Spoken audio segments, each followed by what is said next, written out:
Mateus capítulo 20. Se você puder colocar-se em pé, eu vou ler apenas, vou reler os versos 32, 33 e 34. Mateus capítulo 20, versos 32, 33 e 34, e depois ainda em pé nós vamos orar. A Bíblia diz assim: E Jesus, parando, chamou-os e disse: Que quereis que vos faça? Disseram-lhe eles: Senhor, que os nossos olhos sejam abertos. Então Jesus, movido de íntima compaixão, tocou-lhes nos olhos, e logo seus olhos viram, e eles o seguiram. Nosso Deus, nós estamos gratos a Ti pela oportunidade de estarmos na Tua casa. Fomos abençoados nessa manhã, estamos sendo abençoados durante esse culto, pela comunhão contigo e uns com os outros, e agora a comunhão com a Tua palavra. Nós também estamos Te agradecendo por ter registrado este incidente, esse fato que aconteceu com o Senhor Jesus Cristo, e por ter registrado, a Deus, como, apesar do fato de aquelas pessoas que estavam ao redor desses dois homens cegos terem mandado que eles se calassem, o Senhor Jesus teve uma atitude muito diferente da deles, se aproximou desses homens e os curou. Isso, ó Deus, traz grande refrigério à nossa alma, sabendo que o Senhor Jesus Cristo é aquele que tem íntima compaixão pela nossa vida. E agora rogamos, ó Pai, que nos abençoe no estudo da Tua palavra, e na dependência do Teu Espírito Santo oramos em nome de Jesus. Amém. Podem se assentar, irmãos. Eu quero falar nessa noite sobre a pior cegueira. Esse é o título da nossa mensagem hoje. Nós temos poucos textos para ler, eles são concentrados, então vou pedir que você nos ajude abrindo a sua Bíblia em todos os textos que nós vamos ler. Vocês têm acompanhado como os nossos tempos, eles são tempos diferentes em relação àqueles que têm, hoje se chama deficiência visual.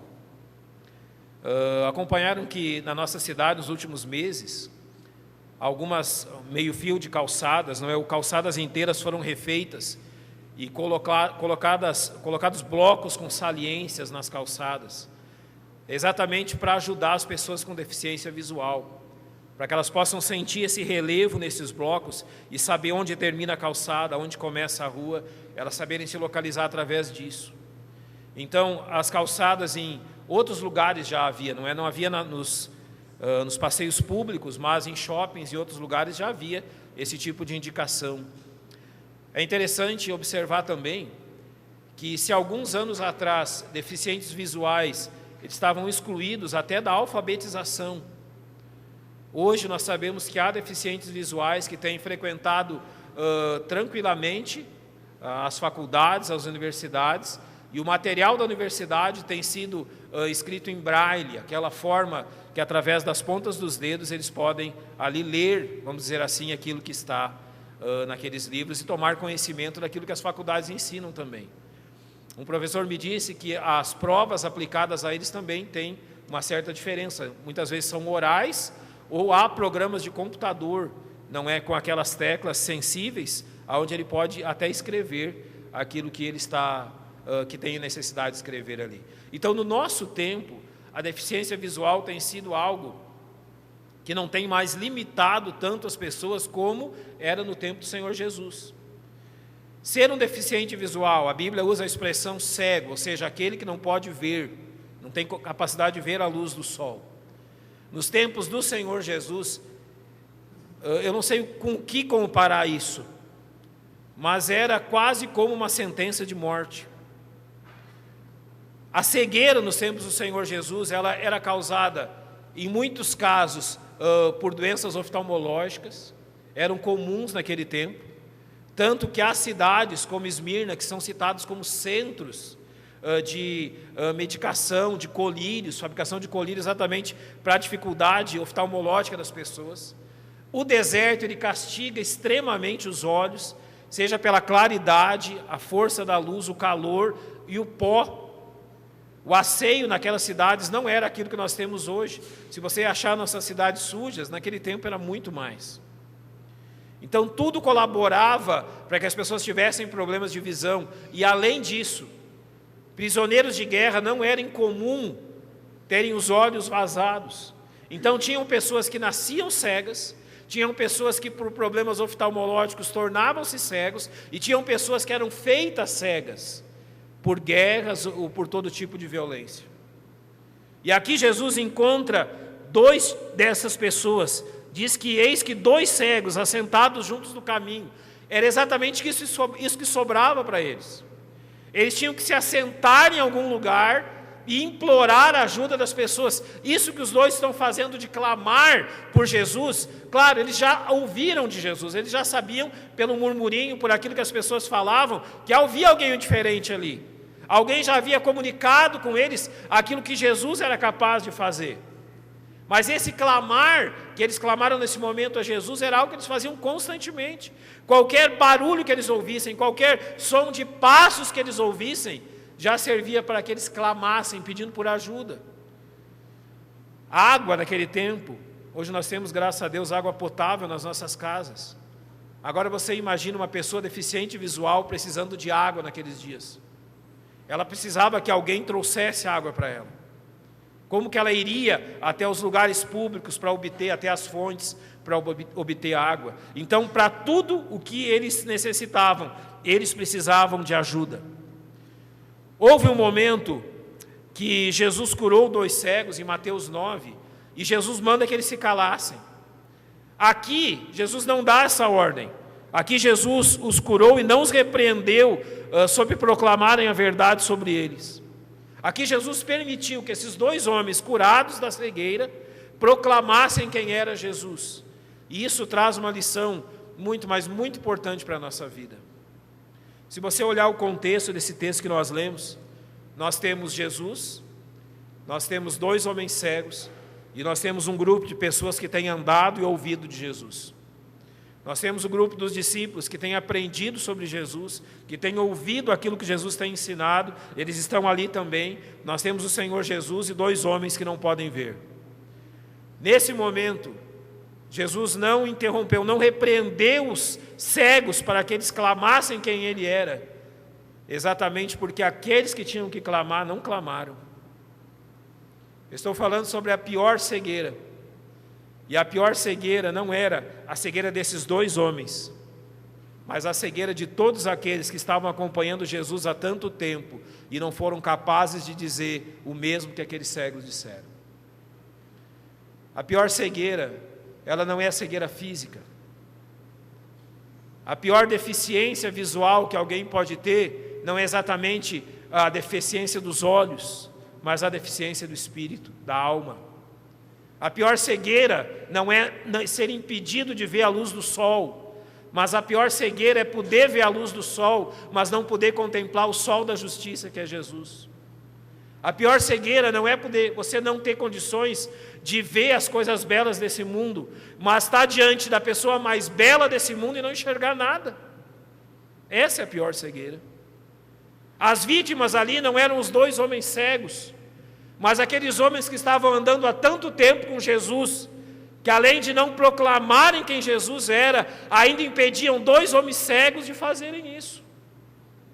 A pior cegueira não é poder não enxergar, mas a pior cegueira é o teu coração fechado para a graça de Deus. Não conseguir contemplar aquilo que Deus tem falado.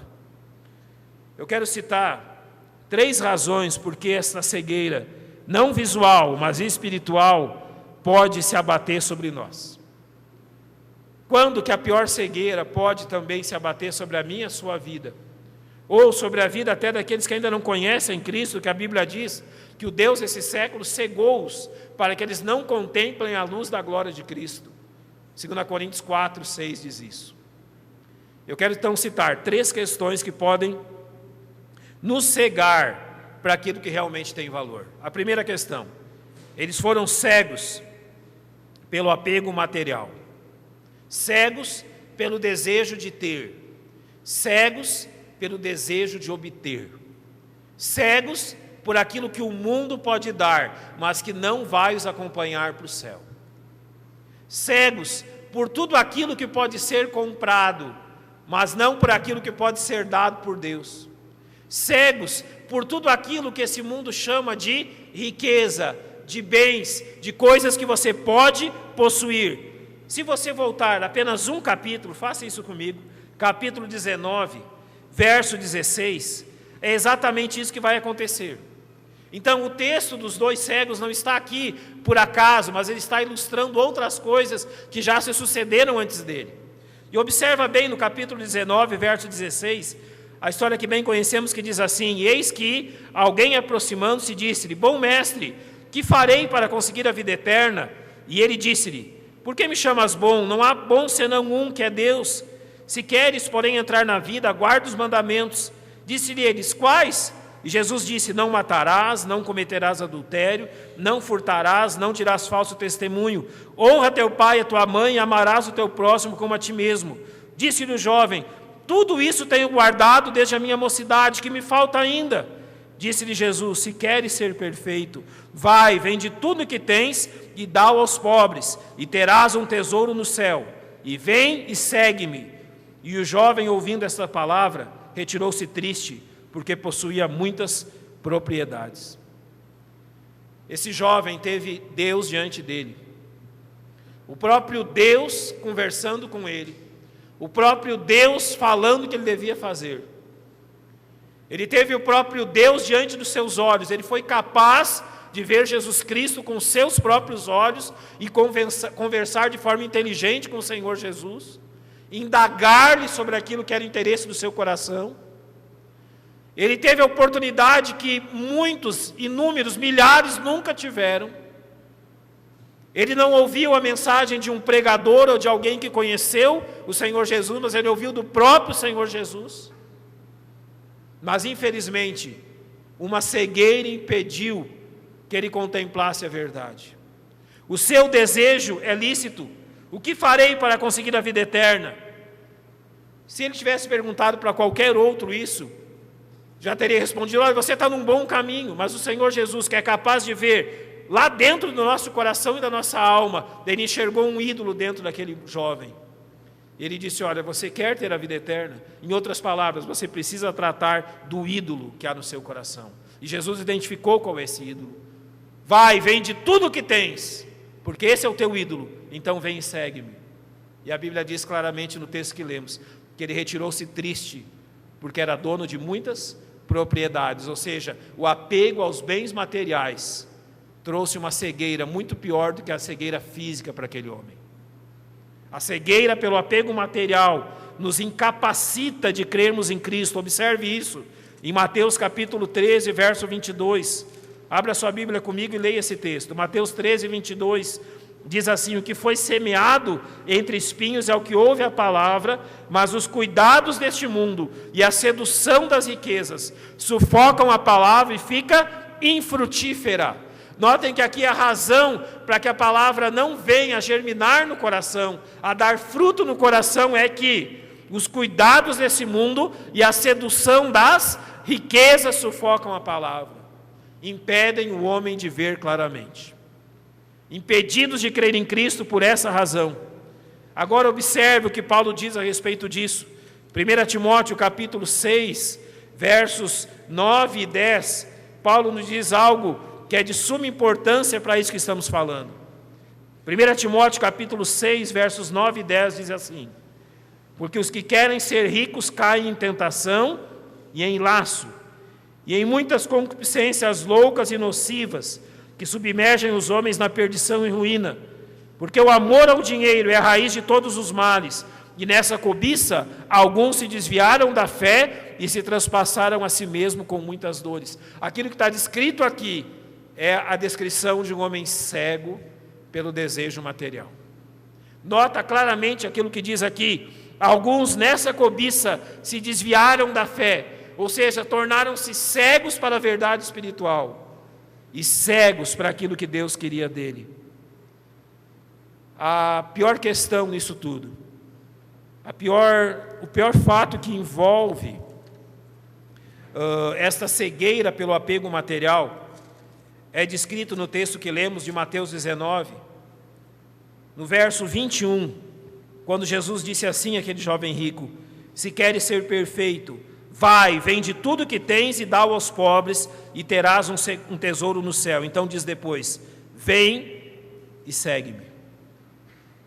Aquele jovem desprezou o mais incrível convite feito a ele. Aquele jovem desprezou o maior convite que ele podia receber. Vem e segue-me. O próprio Deus diante dele o convidando a segui-lo. Vem, segue-me. Um convite, uma oportunidade, mas que infelizmente foi perdida. Por quê? Porque os seus olhos estavam única e exclusivamente nos bens desse mundo. Quem é mais cego? Aqueles 2 cegos que Jesus curou, antes de Jesus ter curado, ou esse jovem que teve Deus diante dele, o maior convite do mundo feito aos seus ouvidos, e rejeitou? Qual é a pior cegueira? Quem aqui estava numa condição pior? Os 2 cegos ou esse jovem? Além do apego material, o capítulo 19, os versos 27 e 30 nos dão um outro exemplo. Agora nós vamos olhar para Pedro, para olhar um segundo modo de cegueira. Verso 27 de Mateus 19 diz: então Pedro, respondendo, disse-lhe: eis que nós deixamos tudo e te seguimos, que receberemos? E no verso 30 está respondido: porém muitos primeiros serão os derradeiros, e muitos derradeiros serão os primeiros. Além da cegueira causada pelo apego material, agora em Pedro nós vemos um segundo tipo de cegueira, pior do que a cegueira física. O tipo de cegueira que Pedro está enfrentando aqui, nós podemos chamar de cegos pela insatisfação. Notem, quem era Pedro? Pedro era um pescador galileu, chamado pelo Senhor Jesus a segui-lo. E ao contrário do jovem rico, Pedro aceita o convite. E durante aproximadamente 3 anos e meio, Pedro teve um privilégio incrível. Pedro estudou, vamos dizer assim, num instituto bíblico, num seminário prático, ao ar livre, onde havia apenas um professor. E quem era esse professor? O próprio Filho de Deus. Durante manhãs, tardes e noites, madrugadas, Pedro ouviu o próprio Deus lhe ensinando coisas que nenhum outro homem podia lhe ensinar. Jesus fez por Pedro coisas que nenhum outro homem podia fazer. Pedro provou durante 3 anos e meio de experiências que nenhum outro homem podia dar a ele. Pedro foi um daqueles que subiu ao monte da transfiguração e viu o Cristo glorificado, uma visão que apenas outros 2 homens puderam ter. Agora, você nota aqui a pergunta de Pedro? Ele diz: e nós que deixamos tudo e te seguimos, que receberemos? Ele está simplesmente dizendo o seguinte: Senhor, ok, grandes ensinamentos, grandes experiências, grandes coisas eu vi o Senhor fazer. Mas olha, eu larguei meu barco de pesca, eu larguei minha vida, eu larguei minha cidade, estou andando aí de um lado para outro com o Senhor, andando de cidade em cidade, realmente vi grandes coisas, passei por grandes coisas. Mas é como se Pedro voltasse para o Senhor e dissesse assim: mas até agora eu não recebi nada. E daí? Quando é que vai chegar a hora de eu receber alguma coisa por isso que eu fiz? A insatisfação leva-nos à cegueira de tudo que Deus já tem feito por nós. E sabe qual é o resultado da cegueira, da insatisfação? O próximo passo é a ingratidão. O que Pedro aqui demonstra realmente é uma ingratidão por tudo aquilo que Jesus já havia feito por ele, por tudo aquilo que Jesus havia realizado por ele. Em Mateus capítulo 20, versos 11 e 12 diz assim: e recebendo, murmuravam contra o pai de família, dizendo: esses derradeiros trabalharam só 1 hora, e tu os igualastes conosco, que suportamos a fadiga e a calma do dia. Respondendo a isso, Jesus conta para Pedro uma história, e ele diz de homens que trabalharam em determinados horários do dia, mas que o Senhor deles quis recompensá-los da mesma forma. E eles reclamaram, insatisfeitos por aquilo que haviam recebido. O verso 12 fala claramente: e tu os igualastes conosco, que suportamos a fadiga e a calma do dia. Ele diz assim: nós merecemos mais. Nós merecemos receber mais do que isso. Eu mereço receber mais do que os outros. Irmãos, quantas vezes a cegueira da insatisfação pode adentrar na nossa alma? E então a insatisfação nos torna num estado pior de cegueira do que o estado daqueles 2 homens que Jesus curou naquele dia. A insatisfação por aquilo que Deus tem feito por nós, ou a reclamação porque eu considero que Deus tem abençoado mais a meu irmão do que a mim, me leva eu também a ser um cego para aquilo que Deus tem feito na minha vida. Nós podemos contemplar isso muitas e muitas vezes. Normalmente, quando um filho de Deus ele se larga à murmuração, à reclamação, aos queixumes, a se queixar de tudo na vida, na realidade ele não está se queixando da vida. Em última análise, ele está se queixando de Deus. Ele está dizendo para Deus que Deus não está dando para ele aquilo que ele merece. E insatisfeito, então, cego pela insatisfação, ele deixa de reconhecer aquilo que Deus tem feito por ele. A pior cegueira não é a cegueira física. A pior cegueira pode ser a insatisfação para aquilo que Deus tem feito comigo. A pior cegueira pode ser simplesmente a ingratidão por aquilo que Deus tem realizado pela minha vida. Em último lugar, eu falei da cegueira pelo apego material, da cegueira pela insatisfação, e agora no capítulo 20 de Mateus, os versos 20 a 28 dizem assim: Então se aproximou dele a mãe dos filhos de Zebedeu, com seus filhos, adorando e fazendo-lhe um pedido. E ele diz-lhe: Que queres? Ela respondeu: Dize que estes meus 2 filhos se assentem, um à tua direita e outro à tua esquerda no teu reino. Jesus, porém, respondendo, disse: Não sabeis o que pedis? Podeis vós beber o cálice que eu hei de beber e ser batizado com o batismo que eu sou batizado? Dizem-lhe eles: Podemos. E diz-lhe ele: Na verdade bebereis o meu cálice e sereis batizados com o batismo com que sou batizado. Mas o assentar-me à minha direita e à minha esquerda não me pertence dá-lo, mas é para aqueles para quem meu pai o tem preparado. E quando os 10 ouviram isso, indignaram-se contra os 2 irmãos. Então Jesus, chamando-os para junto de si, disse: Bem sabeis que pelos príncipes dos gentios são estes dominados, e que os grandes exercem autoridade sobre eles. Não será assim entre vós, mas todo aquele que quiser entre vós fazer-se grande, seja vosso serviçal, e qualquer que entre vós quiser ser o primeiro, seja vosso servo. Bem como o Filho do Homem não veio para ser servido, mas para servir e dar a sua vida em resgate de muitos. O terceiro tipo de cegueira que eu quero dizer, por último nessa noite, é a cegueira causada pelo interesse próprio. Você tem 12 apóstolos, 12 discípulos do Senhor. 2 deles se aproximam junto com a sua mãe. Eles querem um lugar de proeminência, eles querem um lugar de honra. O que eles estão fazendo nesse momento? Eles estão olhando única e exclusivamente para si mesmos. Irmãos, uma coisa que pode nos cegar profundamente para aquilo que Deus tem feito na nossa vida, uma coisa que pode realmente tirar toda a nossa visão espiritual e nos impedir de ver as coisas que Deus tem feito, é quando nós estamos buscando a nossa exaltação pessoal. A cegueira pelo interesse próprio tem esse lado de que eu estou buscando que eu seja exaltado e não o meu Deus. Quantos crentes têm perdido as bênçãos de Deus por quê? Porque cegos pelos seus próprios interesses, cegos pelos seus próprios planos, cegos pelo seu próprio desejo, desejam exaltar a própria vida e não a pessoa de Deus.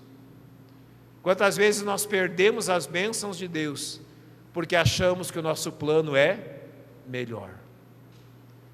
Talvez você já tenha orado assim a Deus: Senhor, faz isso, isso e isso, e as coisas vão terminar bem. Ou seja, você quer ensinar a Deus como agir, ensinar a Deus como Ele tem que cuidar da sua vida, ensinar a Deus como Ele tem que conduzir a sua própria vida, ao invés de reconhecer que o interesse maior na nossa vida não é nossa mesma, mas sim de Deus para conosco. cegos pelo seu próprio desejo. E o verso 28 mostra que eles estavam cegos para o exemplo diante deles. Bem como o Filho do Homem não veio para ser servido, mas para servir e dar a sua vida em resgate de muitos. Jesus estava diante deles. Jesus é o maior exemplo de alguém que veio servir, não buscou sua exaltação pessoal e nem seus próprios interesses. E eles foram incapazes de enxergar em Jesus tudo isso. Então nós concluímos para a nossa própria vida. Por vezes essa cegueira, ela se abate sobre nós e nós colhemos as consequências, única e exclusivamente porque não estamos olhando para Jesus. Nós não estamos olhando para o exemplo dele, nós não estamos olhando para quem ele é. Então nós podemos completar, concluindo, o convite do Senhor Jesus, quando ele curou aqueles 2 cegos. No verso 34 diz assim, que Jesus, movido de íntima compaixão, tocou-lhes nos olhos, e logo eles viram, e eles o seguiram. Aquilo que aconteceu com aqueles homens, realmente foi algo muito importante para a vida deles. Eles não eram mais cegos, agora eles enxergavam. Eles podiam buscar a água deles, eles podiam ter o trabalho deles, eles podiam se proteger. Eles não precisavam ter medo quando eles ouvissem passos. É alguém que vem me prejudicar, é alguém que vem me bater, é alguém que vem fazer algum mal a mim. A partir daquele momento eles podiam ver. E olha que coisa bendita e gloriosa. Quem será que foi a primeira pessoa que eles viram? Pensa bem. Quem foi a primeira pessoa que aqueles 2 homens que antes eram cegos e agora foram curados, quem foi a primeira pessoa que eles viram? Eles tiveram a bendita e maravilhosa experiência de a primeira pessoa que eles enxergaram foi o rosto do Senhor Jesus Cristo. E o verso termina dizendo, e eles o seguiram. A maior prova que nós realmente somos pessoas com capacidade espiritual de ver é seguirmos a Jesus Cristo. A maior prova que você realmente não é um cego espiritual é que você está seguindo o Salvador. A maior prova de que você tem a capacidade de ver as coisas espirituais é que você está olhando para Cristo e seguindo Ele. Todas as outras coisas são o pior tipo de cegueira que nós podemos ter. Todas as outras coisas são prejudiciais para a nossa vida. Mas eu nunca vi alguém ser prejudicado por olhar para Cristo.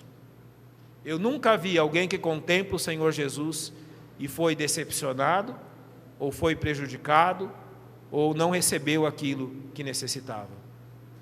Eu nunca vi alguém que olha para Cristo e o segue, dizendo no final da sua vida que não valeu a pena. Eu jamais vi isso. Pode o pobre mendigar o pão? Pode alguém ter alguma necessidade? Pode. Mas jamais aquele que olhou para Deus, deixou o seu lugar faminto ou sedento. O Senhor Jesus sempre supriu todas as nossas necessidades. Então, olhemos para Ele, tenhamos a firme convicção que pior do que a cegueira visual é a cegueira que pode nos impedir de olhar para o nosso Salvador. Vamos fechar os nossos olhos, vamos orar.